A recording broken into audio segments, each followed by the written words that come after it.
Valeu, torcedor, obrigado pelo teu carinho, pela tua audiência aqui com o nosso canal, meus amigos, mais uma vitória agora pela Copa Libertadores. Saímos em vantagem nas oitavas da competição, na próxima terça-feira tem o segundo jogo contra o Fluminense, mas o que importa é que nós conseguimos a vitória e conseguimos, vamos lá, né?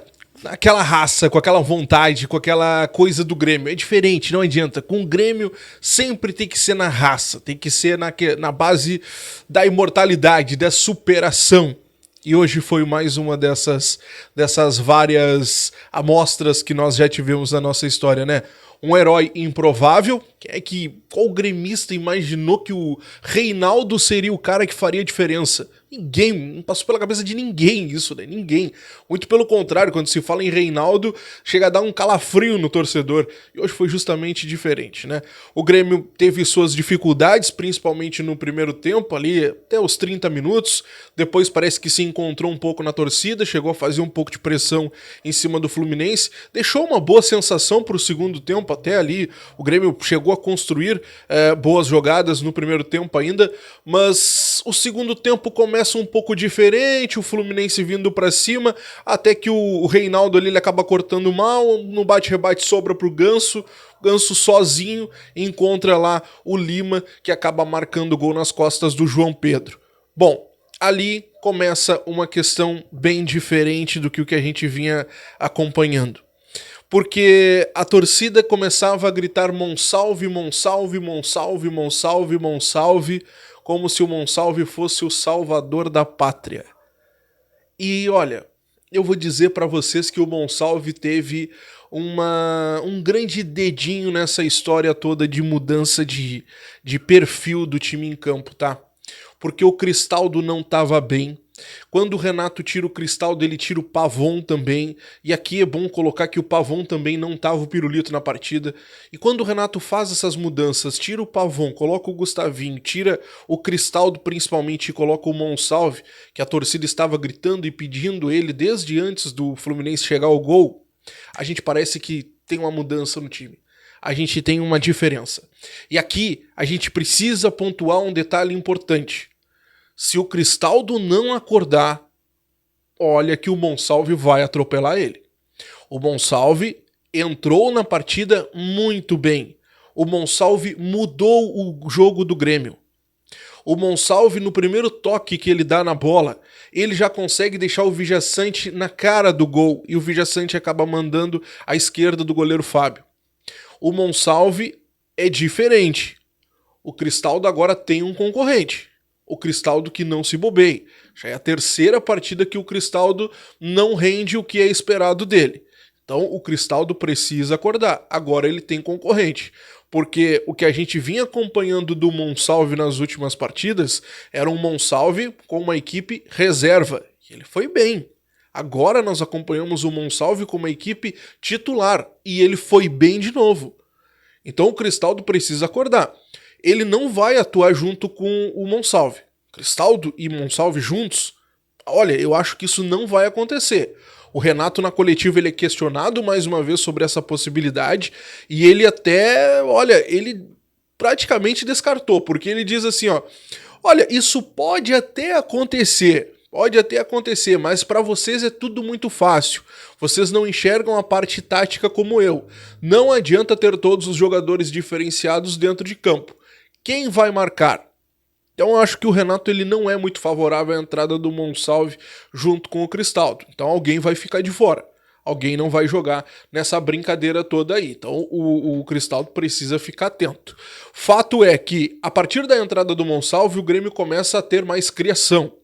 O Soteldo ele acaba arrumando aquele pênalti, né? Naquela tentativa de cruzamento ali, e o jogador do Fluminense abre, né, o braço, a exemplo do que o Yuri Alberto fez. Se fosse um árbitro brasileiro, talvez não tivesse marcado, né, porque aqui é diferente, parece a arbitragem, mas enfim, a gente consegue empatar ali com o gol do Reinaldo.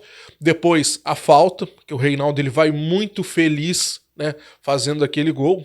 Aí se discute se o Fábio errou ou não errou, mas enfim, eu vou dar o crédito pro Reinaldo, assim como a gente critica muito ele, hoje ele merece sim todos os créditos. Depois, no final da partida, a gente teve ainda a expulsão do Eli. E aqui é um ponto que a gente precisa colocar. O Eli errou. tá? O Eli errou. Mas pra mim o árbitro também erra. Porque se a bola tava em jogo e o Ganso, ele dá um mata-leão, um abraço ali no Rodrigo Eli, né? Então aquilo ali é pro segundo amarelo e pra expulsão. Então eu acho que o árbitro errou em não expulsar, dar no caso o segundo amarelo ao Ganso, e não errou no caso em expulsar o Eli, até porque o Eli foi o errado da história também. Aliás, a ponto disso também, o Renato, né, na coletiva disse que o Eli vai ser penalizado, vai ser multado, inclusive a multa para quem é expulso fazendo uma irresponsabilidade dentro de campo ali é multa pesada, segundo o Renato, já vem descontado, inclusive, né, o valor que vai para a caixinha. O Renato ainda faz uma análise que o Eli ele é expulso no momento em que o Grêmio vinha se encontrando na partida, que o Grêmio tinha possibilidade até de fazer o terceiro gol, então o Eli ele ficou, vamos lá, que devendo, né, nessa expulsão que ele deu, que ele acabou sofrendo hoje aqui, porque o Grêmio, na opinião do Renato, poderia até ter feito um gol a mais, mas precisou mexer ali, colocar o time um pouco mais recuado, o Fluminense veio para cima, enfim, circunstâncias da partida que com toda certeza vocês acompanharam também. Bom, ainda falando sobre a coletiva, o Renato ele disse que ele ficou meio incomodado com uma pergunta que foi até o Bruno Soares lá da Bandeirantes que fez para ele sobre o desempenho dentro de campo. O Grêmio não jogou aquilo que a gente esperava, vamos combinar, né? O Grêmio não foi tão bem assim como nós imaginávamos, sofreu um pouco até se encaixar, principalmente no primeiro tempo, né? Até se encaixar e entender a forma do Fluminense jogar. Só que o Renato, primeiro ele dá uma pancada no Bruno. Ele já vai, não, pra vocês sempre tem que dar espetáculo, não sei o quê. O Grêmio não é esse time que vai dar espetáculo. O Grêmio vai vencer e vencer, mesmo que jogando mal pra mim já tá legal. Então o Renato ele meio que dá uma pancada no Bruno. Só que depois, conforme ele vai respondendo, ele vai meio que concordando. Ele vai dizendo, olha, o meu time talvez não jogou tão bem no primeiro tempo, depois no segundo tempo teve momentos de oscilações e tal. Então o Renato ele tem essa coisa em assimilar uma crítica, né? E depois ele bate no repórter e depois ele vai meio que concordando e vai entrando na linha também.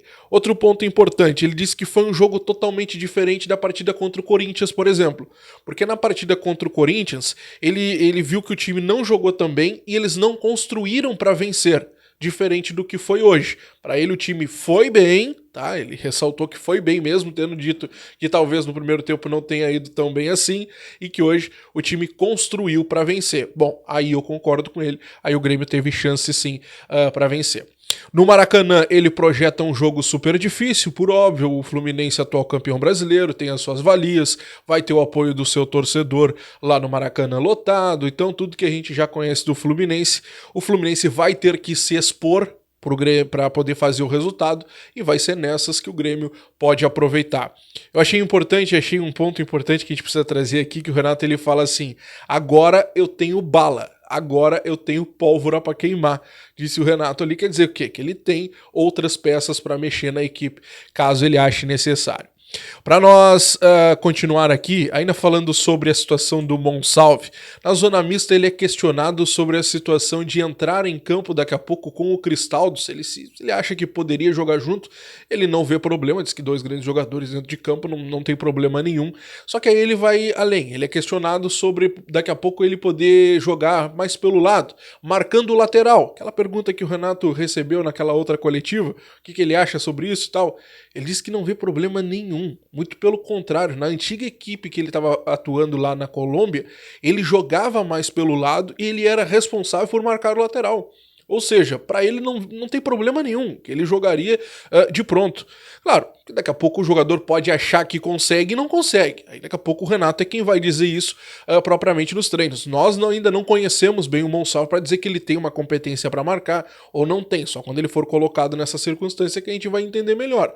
Mas por enquanto ele garante que tem. Agora tem que ver como é que é o Monsalve nos treinos e daqui a pouco a gente vai conhecer ele ao longo dos jogos para saber se ele tem essa competência ou não. Fato é que para ele, sim, ele consegue fazer essa função.